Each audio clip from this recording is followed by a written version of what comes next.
90 రోజుల కోర్సు పూర్తి చేస్తే చాలు 100% ప్లేస్మెంట్ సపోర్ట్ తో సాఫ్ట్వేర్ జాబ్ మీ సొంతం. వెంటనే కోడ్ జ్ఞాన్ డెస్టినేషన్ ని సంప్రదించండి. నమస్తే, నేను విజయ్. రోజు రోజుకి మానవ సంబంధాలు దిగజారిపోతున్నాయి. పెద్దవాళ్ళు చెప్పినటువంటి మాటలను ఒకప్పుడు పిల్లలు, మనవాళ్ళందరూ కూడా వేదాలుగా భావించేవారు. ముఖ్యంగా తాత మనవాళ్ళ మధ్య సంబంధం ఎంతో అన్యోన్యంగా ఉండేది. తాత కోసం మనవడు పనిచేసేవాడు, మనవడు భవిష్యత్తు కోసం తాత ఎన్నో కలలు కనేవాడు. కానీ హైదరాబాద్లో జరిగినటువంటి ఒక సంఘటన, తాతను మనవడు ఆస్తి కోసం 73 సార్లు కత్తితో పొడిచి చంపాడు. నిజంగా ఇది వినడానికి కూడా చాలా బాధగా ఉంది. దీని గురించి డిస్కషన్ చేద్దాం. మనతో పాటు స్టూడియోలో ఉన్నారు ఫ్యామిలీ కౌన్సిలర్, అలాగే సోషల్ యాక్టివిస్ట్ ఉషశ్రీ గారు. నమస్తే. నమస్తే విజయ్. మేడం, ఈ సంఘటన గురించి మనం డిస్కస్ చేసుకోవడం కూడా చాలా బాధగా ఉంది. అంటే ఒక తాతని, పెద్ద వయసులో ఉన్న వ్యక్తిని ఆస్తి కోసం, అంటే తనకు కంపెనీలో డైరెక్టర్ పోస్ట్ ఇవ్వలేదని వేరే మనవడికి ఆ పోస్ట్ ఇవ్వడం, తనని ఎక్కువగా ఎంకరేజ్ చేస్తున్నాడని 73 సార్లు కత్తితో పొడిచి చంపాడంటే మానవ సంబంధాలు ఏమైపోతున్నాయి అసలు? అంటే ఇది మనం జరిగింది ఇండియాలోనే, హైదరాబాద్లోనే. బట్ ఈ పుట్టు పూర్వోత్తరాలు ఆఫ్ దిస్ కేస్ చూస్తే తను పుట్టి పెరిగింది ఇండియాలో కాదు. యుఎస్ నుంచి వచ్చాడు, ఫారెన్ నుంచి వచ్చాడు.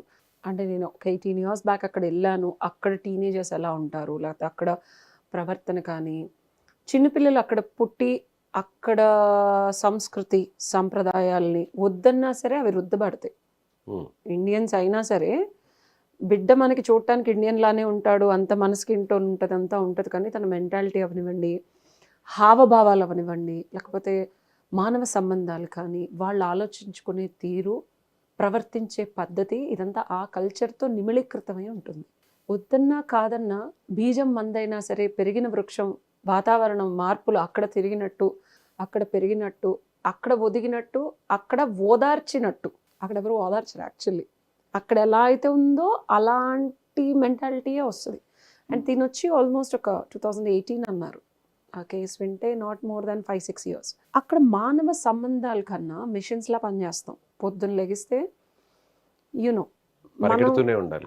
పరిగెట్టమని కాదు, అసలు హ్యూమన్ రిలేషన్స్కి టైం ఉండదు. ఒక ఫోన్ నేను కాల్ చేయాలంటే వీకెండ్లో మాట్లాడతానని పెట్టేస్తారు. అది ఏ ఎమర్జెన్సీ, ఎంత నీడ్ ఉంది, కుదరదు, దాని అవసరం ఏంటి అని కూడా చూడరు. పొద్దున్న బయలుదేరితే of course excellent service industry, excellent తల్లిదండ్రులతో మాట్లాడుకోవడానికి పిల్లలకి. కానీ పొద్దున్న లెగిస్తే వెళ్ళే జాబ్, సాయంత్రాన్ని ఇంటికి వచ్చి అలసిపోతాము అని రిలాక్స్ అవ్వడానికి లేకుండా మళ్ళీ సాయంత్రం ఒక కన్సల్టింగ్ వర్క్, మళ్ళీ ఇంకొక నైట్కి ఇంకొక జాబ్ చేస్తే కానీ సర్వైవ్ అవ్వని సిచ్యువేషన్స్ మనవి. అంటే ఇండియన్స్ పరిస్థితి. యూఎస్ వాళ్ళు మరీ అంత కష్టపడరు కాబట్టి మనం H1 వేసుకొని మన స్టూడెంట్లు మనం అందరం వెళ్తాము, వాళ్ళు కొంచెం రిలాక్స్డ్గా ఉంటారు.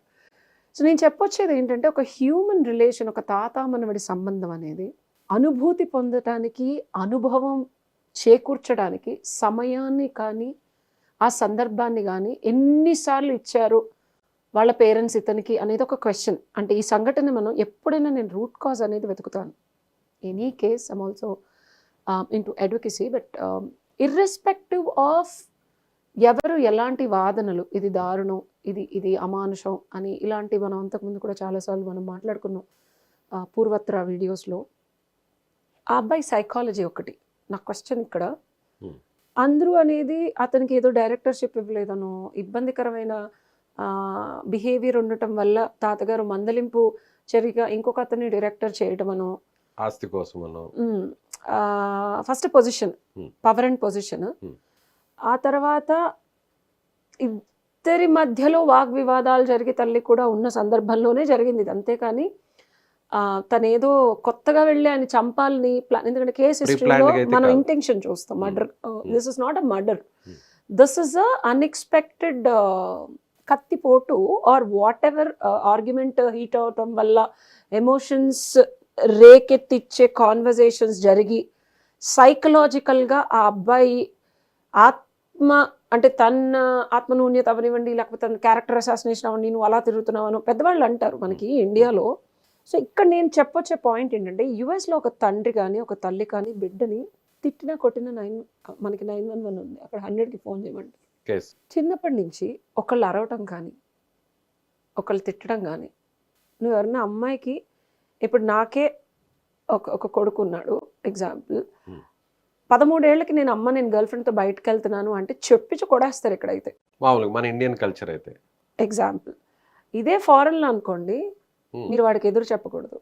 అవునా, ఓకే వెళ్ళు అంటారా, గో హెడ్ అంటారా, అట్లీస్ట్ చెప్పారని ఆనందపడాలి, మీకు చెప్పెళ్తున్నాను, ఇన్ఫర్మేషన్ ఓ ఇచ్చారు. అమేజింగ్ అని. Yeah. అది మీ రియాక్షన్ అయి ఉండాలి. అది కాకుండా ఇంకేదై ఉన్నా సరే టీనేజర్ మనసు. గాయపరిచాం, హట్ చేసాం, సో అతనికి ఉన్న ఫ్రీడమ్ ని బ్రేక్ మన చేస్తాం. ఇండియన్స్ పరిస్థితి మొన్నే వచ్చాను 4 months బ్యాక్. మా వాడు మరి ఆ చైనీసో ఇలా రిలీజియన్ క్రాస్ అయ్యి బ్రీడ్ క్రాస్ అవ్వకుండా ఇండియన్ అమ్మాయిని డేట్ చేసినా చాలు చాలు మహాప్రభో దేవుడా అని కోరుకుంటున్నాను. అనే సిచ్యువేషన్కి వచ్చేసారు. సో ఒక మనిషి 3-2 ఏళ్ల నుంచి తల్లిదండ్రులు తిట్టడం కొట్టడం కానీ మందలించడం కానీ మానసికంగా వాడికి ఇష్టమైంది తప్పించి అతన్ని నొప్పించేలాంటి ఎలాంటి పరిస్థితులు కానీ హావభావాలు కానీ రియాక్షన్స్ కానీ ఇవ్వని తల్లిదండ్రులు పెంపకంలో పెరిగి Hmm. ఎవరితో వెళ్తున్నావు, ఎలా బిహేవ్ చేస్తున్నావు అక్కడ, తన మద్యపానం చుట్టూ ఉన్న కానీ వాళ్ళు ఎవరు, మద్యపానం కానీ వాట్ ఎవర్ ఈ మాదక ద్రవ్యాలు, మాదక ద్రవ్యాలు కానీ క్వశ్చనబుల్ కాదు అక్కడ. It's a very common thing అంటారు. పాడి ప్రామ్ అంటేనే డ్రెస్సులు కొని మరి అమ్మాయిలకి మంచి అందమైన డ్రెస్సులు వేసో బాయ్ ఫ్రెండ్తో వెళ్ళడం అనేది ఒక కల్చర్. కామన్ అది. అలాంటి కల్చర్లో వచ్చి నువ్వు ఇక్కడ చెడు తిరుగులు తిరుగుతున్నావు, నీ క్యారెక్టర్ ఇలా ఉంది, నీకు డైరెక్టర్షిప్ ఇవ్వనంటే it's a conflict of whatever he has grown up. అతను పెరిగిన వాతావరణం, వీళ్ళు చెప్పేది, నేనెందుకు అనర్హుడిని అవుతాను, this is what have been brought up కదా. నాకు చిన్నప్పటి నుంచి ఎవరు తప్పని చెప్పలేదు, ఇప్పుడేంటి మమ్మీ ఇలా మాట్లాడుతుంది, అదేంటి ఆస్తి కోసం మా అమ్మ కూడా నన్ను దూరం పెడుతుంది. దూరం పెడుతుందా, లేకపోతే నన్ను వెధవని అంటే నేను నిజంగా వెధవని చేస్తున్నారా. So it's a conflict of a mental struggle. ఇది ఒకటి నేను అనాలిసిస్ చేసింది యాజ్ అ సోషల్ అనలిస్ట్గా. రెండోది వచ్చేసి 73 times ఆ అబ్బాయి పొడిచారు అని చెప్పి పదే చెప్తున్నారు, పోలీసులు కూడా చెప్తున్నారు. ఇంకొకటి మాదక ద్రవ్యంలో ఉన్నాడనేది నా వాదన. అంటే డ్రగ్స్ తీసుకో ఉంటారండి, అది ఏదన్నా అవ్వచ్చు. సో డిఫాల్ట్గా అంటే మనం సైకో అనే వర్డ్ చాలా ఈజీగా వాడేస్తాము. సైకో అవ్వడానికి కూడా కారణాలు చెప్తున్నాను, దారి తీసిన పరిస్థితులు. అతను అక్కడ ఉంటే కనుక తన బిహేవియర్ కానీ తన క్యారెక్టర్ని కానీ తను ఎలా బిహేవ్ చేస్తున్నాడో దానికి కానీ క్వశ్చన్ చేసేవాళ్ళు కాదు. క్వశ్చన్ చేయడం మొదలైన దగ్గర నుంచి మార్పులు, root cause of how he would have turned in to what he has today అనేది చెప్పాను. డెఫినెట్గా తాడా మెంటాలిటీ, డెఫినెట్గా తాడా బిహేవియర్. కన్న తల్లిని కూడా అలా అంత ఉన్మాద స్థితిలో కొట్టాడు అంటే ఇప్పటికీ కూడా మా అమ్మగారు అంటే మనం పెరిగిన వాతావరణం, మనల్ని పెంచిన వాతావరణం, పెరిగిన వాతావరణం, అసలు ఒక చిన్న మాట అంటేనే మనం ఫీల్ అయిపోతాం. ఎంత తాగి ఉన్న వాళ్ళైనా సరే చెప్తున్నాను నేను, ఎంత కాన్షియస్లో లేకపోయినా తల్లి తండ్రి వచ్చే వరకు మనం రియాక్ట్ అయ్యి ఆగిపోతాం, గౌరవం ఉంటుంది. అది లేదు అంటే డెఫినెట్గా తను పెరిగిన వాతావరణం, పెంపకం అన్నీ తాడా ఉన్నాయి. తాడా he would have got into something. ఆ చెడు తిరుగుల్లో ఏవో వ్యసనాలు ఉన్నాయి కాబట్టి ఉన్మాద స్థితిలో చేసి ఉంటాడు. డెఫినెట్గా ఒక కిల్లర్ మెంటాలిటీ ఉంటే కనుక, నేను అనేది క్రిమినల్ సైకాలజీ నాకు ఇష్టం కాబట్టి నేనేదో అందులో దిట్ట అని చెప్పను, ఇంటెన్షన్తో మర్డర్ చేస్తాడు.